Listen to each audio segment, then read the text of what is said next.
And then this afternoon, we are getting our first look at the training camp schedule for the Colts at Grand Park in Westfield. So this year, we will have 13 opportunities to check out the boys in blue before the opening season, before the preseason, I should say. So the first practice is set for July 23rd from 10 to 11 a.m. There will also be a night practice set for July 31st.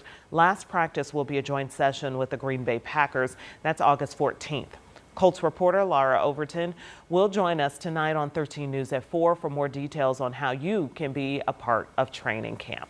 Always an exciting year. When we start, an exciting time when we start talking about the Colts and the season, football season. Here we go. Get excited. All right, again, as we already knew, it was going to be a scorcher today. High heat index, and this is one of the hottest days that we have seen. It's going to be close. Yesterday, we were in the 102 to 109 range around the metro area. We're going to be very something similar. I don't think we're going to have as many storms on radar this afternoon, but we will have some. This is day 6, by the way, if you're counting. Day 6. Day 6. Here Tomorrow will be day 7. Let me show you the camera network here. A few locations. There's Carmel, Indy, Crawfordsville, Noblesville. And like clockwork, here we go. We're starting to see the clouds bubble up here. We don't have the trigger in the atmosphere like we did yesterday, but we have the heat itself, and that will be enough. So this is the cumulus field that's flaring up on schedule. Some of them will produce some localized thunderstorms, just not as many as yesterday. 97 is our current heat index here in Indy, 108 in Fishers, 104 in Avon, and 102 in Shelbyville.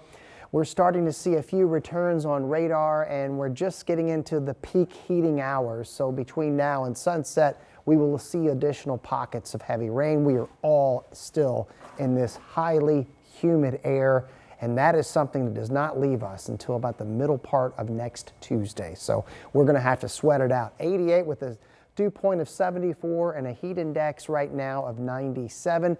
We'll be watching out for those hit and miss thunderstorms this afternoon, about a 30 to 40% chance. So please know that if you're going to the game tonight against the Sparks at the Fieldhouse. We'll have more on the weekend forecast. See you in just a few minutes. Thank you so much, Sean. Turning now to new developments in a story that we have been following. One counselor voted out of the City County Council's Democratic caucus now appears to be back in. A statement from the caucus says Councilor Krista Carlino remains a member. It comes after one of Carlino's fellow councilors, Ron Gibson, confirmed to 13 News that she had been ousted. So how did all of this infighting start? All of this is connected to the investigation and to sexual harassment allegations against Mayor Joe Hogsett's former chief of staff, Thomas Cook. Carlino chaired the committee investigating how the Hogsett administration handled those claims. In a meeting last week, she called for Hogsett to resign and for the council's president and vice president to step down. Then last night, Gibson tells us they voted to remove her from the caucus in a private meeting.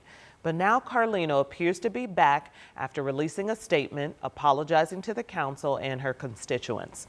She says, in part, "I am deeply sorry for the distractions and disruptions my actions surrounding this work have caused and the hampering of services and support that I've been able to deliver to those I represent and to those who serve our city. Indianapolis and Marion County deserve better, and I will continue to show up and strive to serve with integrity." Carlino confirms that she is stepping down from her committee assignments. We're actually going to dive into this story and the calls for resignations online at WTHR.com. And a former Greenwood Middle School teacher is awaiting sentencing after prosecutors say 2 children came forward accusing him of abuse.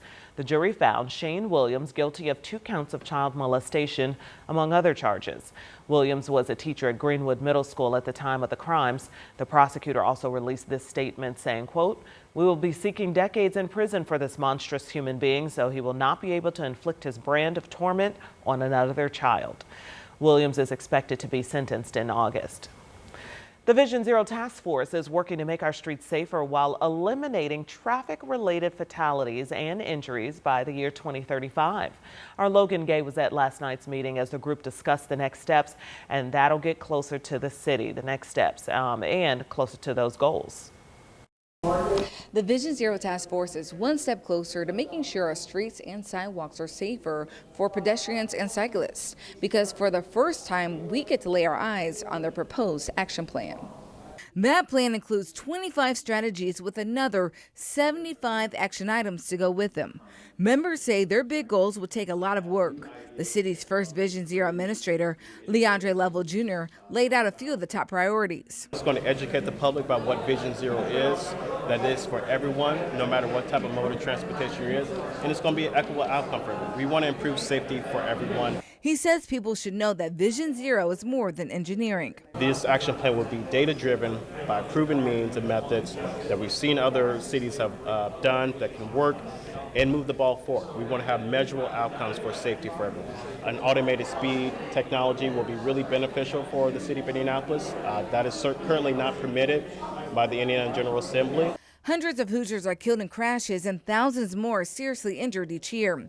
These task force members say this plan is a tool to reducing this by 2035. I think in modern day, the country in America, we should be able to be on our roads safely, be able to walk down the street, and be able to enjoy,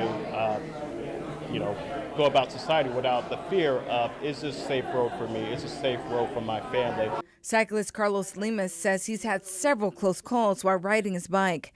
That's why he's eager to see this plan implemented. I think it's a very good step in the right direction.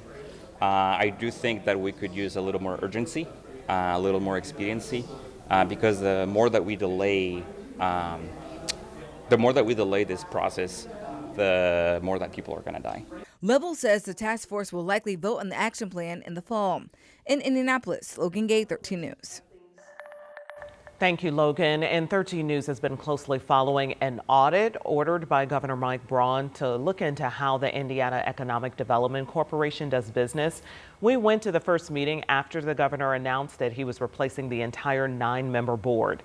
9 new members now make up the board, most of them business owners. We also heard from the consulting firm hired by the state to look at how the IEDC has done business for the past 2 years.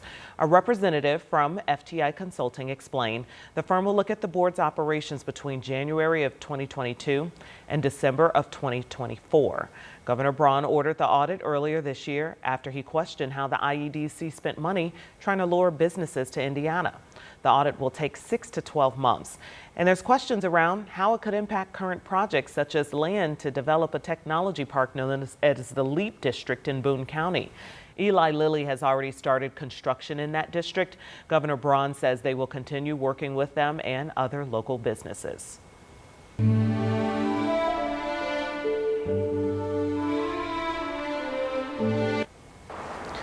This afternoon, community members are honoring the life of Boone County Deputy Jacob Pickett, killed in the line of duty. A memorial mile is now renamed in his honor in Boone County on I-65 between mile markers 137 and 138. And the video you see is from that dedication ceremony this morning. Deputy Pickett died in March of 2018 after he was shot in the line of duty by then 21-year-old Anthony Baumgart, who is serving life in prison. Deputy Pickett died several days later after donating his organs to those in need.